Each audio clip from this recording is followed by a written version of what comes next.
നമസ്കാരം. ഇന്ന് നമ്മൾ സമൂഹശാസ്ത്രത്തെക്കുറിച്ച് ഒരുമിച്ച് പഠിക്കാൻ പോവുകയാണ്. നമ്മൾ ഓരോരുത്തരും ജീവിക്കുന്ന സമൂഹത്തെ കൂടുതൽ ആഴത്തിൽ മനസ്സിലാക്കാൻ നമ്മളെ സഹായിക്കുന്ന ഒരു വിഷയമാണിത്. എന്താണ് നല്ല ജോലി? നമ്മുടെ പാഠഭാഗത്തിൽ പറഞ്ഞിരിക്കുന്നതുപോലെ നല്ല ജോലി എന്താണ് എന്നതിന് ഓരോ സമൂഹത്തിനും വ്യത്യസ്തമായ നിർവചനങ്ങളുണ്ട്. ഒരു ജോലിയുടെ മാന്യത നിർണ്ണയിക്കുന്നത് പണമോ സാമൂഹിക അംഗീകാരമോ പദവിയോ ആകാം. ഉദാഹരണത്തിന്, ചിലർക്ക് ഉയർന്ന വരുമാനം ലഭിക്കുന്ന ജോലിയായിരിക്കും നല്ല ജോലി.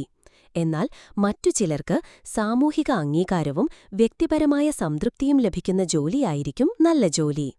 ഒരു തൊഴിലിന് സമൂഹത്തിൽ ലഭിക്കുന്ന മാന്യത ആ വ്യക്തിയുടെ പ്രസക്തമായ സമൂഹം റെലവന്റ് സൊസൈറ്റി തീരുമാനിക്കുന്നു.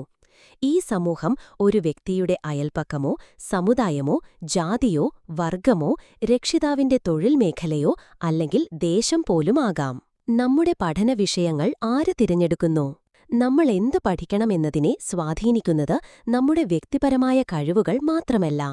ലിംഗഭേദം, കുടുംബം, സാമൂഹിക പശ്ചാത്തലം തുടങ്ങിയ പല ഘടകങ്ങളും ഇതിനെ സ്വാധീനിക്കുന്നു. ഒരു വിദ്യാർത്ഥിയുടെ വിജയം അവന്റെ കഠിനാധ്വാനത്തെ ആശ്രയിച്ചിരിക്കുന്നു എന്നത് ശരിയാണ്.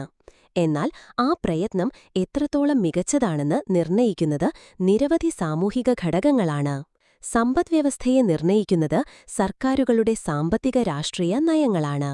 അതുകൊണ്ട് ഒരു വ്യക്തിയെന്ന നിലയിൽ നമ്മുടെ സാധ്യതകളെ വിശാലമായ സാമ്പത്തിക രാഷ്ട്രീയ നയങ്ങളും സ്വന്തം കുടുംബത്തിന്റെ സാമൂഹിക പശ്ചാത്തലവുമാണ് തീരുമാനിക്കുന്നത്. സമൂഹശാസ്ത്ര സങ്കല്പം, സോഷ്യോളജിക്കൽ ഇമാജിനേഷൻ. ഇനി നമുക്ക് മറ്റൊരു പ്രധാന ആശയത്തെക്കുറിച്ച് നോക്കാം. നമ്മുടെ പ്രശ്നങ്ങളെ വ്യക്തിപരമായ പ്രശ്നങ്ങൾ മാത്രമായി കാണാതെ അതിനു പിന്നിലുള്ള സാമൂഹിക കാരണങ്ങളെ മനസ്സിലാക്കാൻ നമ്മളെ സഹായിക്കുന്നതാണ് സമൂഹശാസ്ത്ര സങ്കല്പം.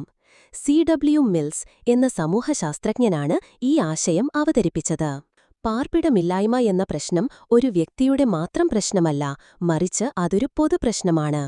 തൊഴിലില്ലായ്മ, തൊഴിൽ സാധ്യതകളുടെ കുറവ്, ഗ്രാമങ്ങളിൽ നിന്ന് നഗരങ്ങളിലേക്കുള്ള കുടിയേറ്റം എന്നിവയെല്ലാം പാർപ്പിടമില്ലായ്മയ്ക്ക് കാരണങ്ങളാണ്. അതായത്, ഒരു വ്യക്തിയുടെ ജീവിതത്തെ മനസ്സിലാക്കണമെങ്കിൽ സമൂഹത്തിന്റെ ചരിത്രത്തെയും കൂടി മനസ്സിലാക്കണം. സമൂഹശാസ്ത്രവും സാമാന്യബോധവും കോമൺ സെൻസ്. മറ്റെല്ലാ ശാസ്ത്രങ്ങളെയും പോലെ സമൂഹശാസ്ത്രത്തിന്റെയും ധർമ്മം മറഞ്ഞിരിക്കുന്നതിനെ പുറത്തുകൊണ്ടുവരുക എന്നതാണ്. സാമാന്യബോധജ്ഞാനം വ്യക്തിപരവും ശാസ്ത്രീയമല്ലാത്തതുമാണ്.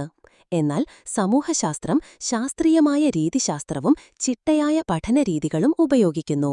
സാമാന്യബോധം ചോദ്യം ചെയ്യലിന് വിധേയമാകാറില്ല. എന്നാൽ സമൂഹശാസ്ത്രം എല്ലാ അറിവുകളെയും ചോദ്യം ചെയ്യാൻ നമ്മളെ പ്രേരിപ്പിക്കുന്നു.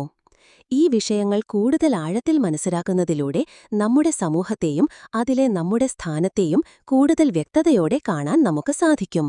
എല്ലാവർക്കും നന്ദി.